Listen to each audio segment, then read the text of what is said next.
రూపాయలు ఖర్చు పెట్టినా తెలంగాణలో 30 లక్షల ఎకరాలకు నీళ్లు వచ్చేటి. ఆనాడున్న 10 లక్షల ఎకరాలే ఈనాడు సాగునీరు అందుతున్నాయి తప్ప 26 లక్షలకు అందించాల్సిన నీళ్లు ఈ రోజు ఏ ఒక్క ప్రాజెక్టు పూర్తి చెయ్యలే.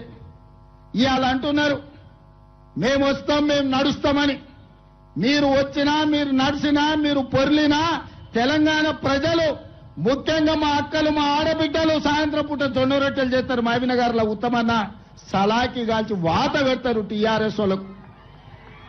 ఒక ఆయన పంచగట్టుకొని నేను వైఎస్ఆర్ అంటాడు.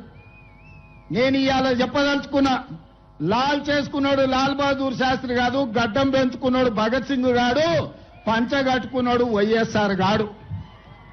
ఇట్లనే పంచగట్టుకొని ఊర్లలోకి వస్తే పంచలో తొండలిడ్చి కొడతారు మా ఉద్దండాపూర్ వాళ్ళు. రా వచ్చి ఉద్దండాపూర్లో పాదయాత్ర చేతురా.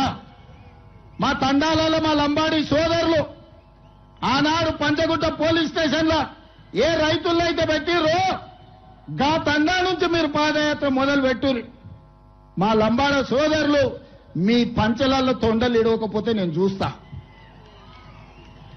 10 ఏళ్లు 8 లక్షల కోట్లు. మీడియా మిత్రులారా, కేవలం సాగునీటి ప్రాజెక్టులకు 1,81,000 కోట్ల రూపాయలు చంద్రశేఖరరావు ఖర్చు పెట్టింది. గా ఉద్దండాపూర్ మునిగిపోయేటోళ్ళకి 800 కోట్లు ఇయ్యలే. వాళ్ళని పోలీస్ స్టేషన్లలో పెట్టి కొట్టించింది. అదే మనోడై ఉంటే, పాలమూరు బిడ్డ ఉంటే కొట్టించుండేటోడా, జైళ్లలో పెట్టించుండేటోడా? ఆడెక్కడోడే కాబట్టి, ఎవరో కాబట్టి మన మీద అభిమానం లేక, మన మీద కక్షతోని అహంకారంతో ఇవాళ మనల్ని అందరినీ కేసులలో పెట్టిరు. పెద్దలు చెప్పారు మట్టికి పోయినా మనోడే పోవాలని, ఎట్టికి పోయినా ఇంటోడే పోవాలని.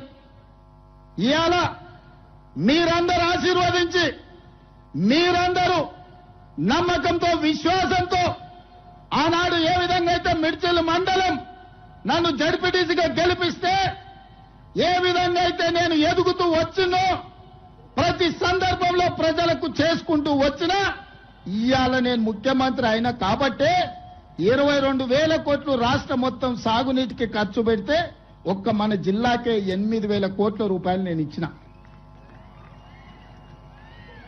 మా ఎమ్మెల్యేల అసెంబ్లీలో అన్ని పాలమూరికే తీసుకుపోతావా, మా సంగతి ఏందని అడిగారు. మీరు కూడా చూసారు. నేను చెప్పిన అయ్యా మాది 60 ఏండ్ల గోస, మాది వలసల బతుకులు. ఇవాళ నేనున్నా, ఇక నేనున్నప్పుడు కూడా మా వాళ్ళకి ఏం చేయకపోతే, ఓ బుక్కెడు పువ్వ ఎక్కువ పెట్టకపోతే వడ్డించడానికి నేను ఉండి కూడా దండగా, ఇక మీరేమని అనుకోండియా మా జిల్లాకు కొంచెం ఎక్కువ పెడతా అని చెప్పిన. పెద్ద మనసు వేసుకొని ఉత్తమ్ కుమార్ రెడ్డి గారు, బట్టి విక్రమార్క గారు సహకరించి ఇవాళ